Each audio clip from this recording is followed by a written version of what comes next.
Today we're going to be working on getting the rear end ready to go back in the car. So the first thing we're going to do, we're going to put the bushings in the top, hopefully. We're going to clean this up. There's some of the POR 15 got down where the bushing is going to slide in, so we're going to clean that out. We're going to get this up on jack stands. We're going to replace the seals, all three seals, the pinion seal, and then the two axle seals.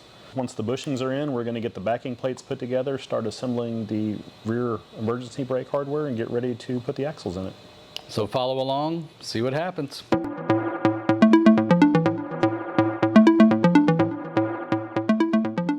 When we coated the rear end with the POR 15, it got down into these bushing bores, and when it's down in the bores, it won't let the bushing slide in as easily as if it was clean. So pretty much all I'm doing is just removing that from these bores, cleaning those up. So when we go to press these bushings in, it'll hopefully go a little smoother. Every little bit helps.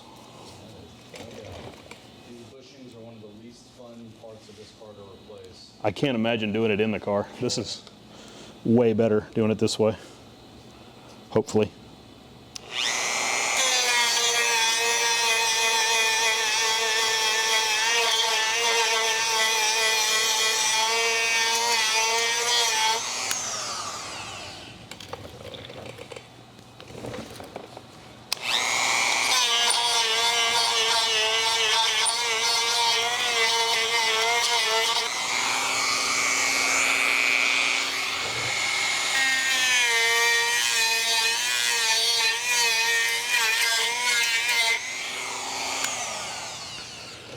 And I'm just using a sandpaper roll on the end of a Dremel, trying to keep it flat.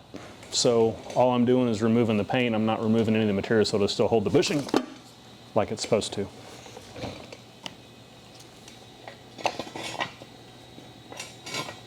They now know this is not pre-recorded or fake like television. Right? We're gonna lose the shop.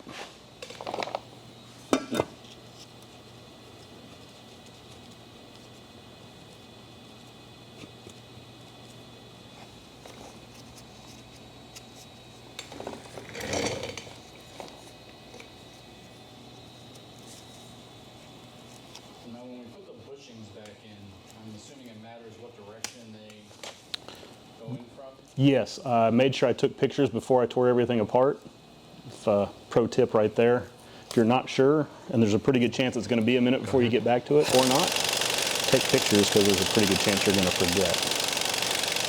And I'd tell you which way it goes, but I can't remember since the last time I looked at the pictures, so I'm going to look at the pictures and find out that way. But I'm pretty sure the big side goes to the inside. Installed. That side went okay. All of our trouble is probably going to be on this other side here. So we'll make sure we get it on video for everyone to see.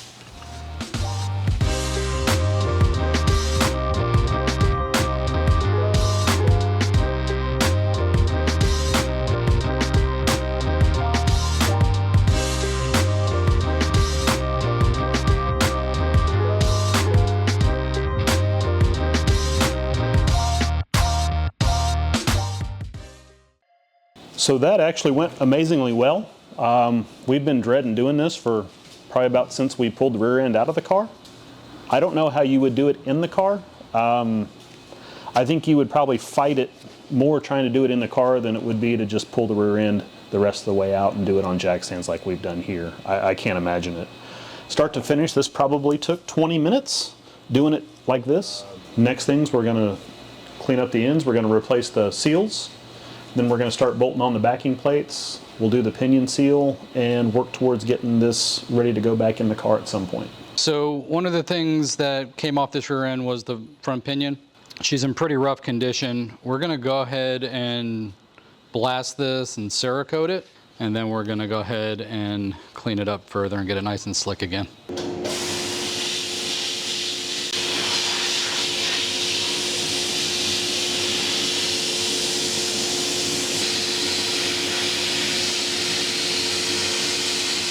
So we got our yoke blasted. This will be ready to Cerakote. There's a couple things I did want to bring up. When we started cleaning this, Scott showed you the corrosion that was on this surface, and obviously on a machine surface you're going to want to keep that machining there. We had already decided to put a speedy sleeve on here because of the ridge that was left the way that it was installed prior. And with all the corrosion, it wasn't going to come out. Once we blasted it, that kind of confirmed it.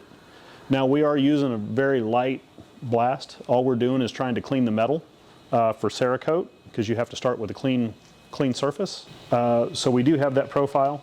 It looks good here in the U-joint cups, that's fine.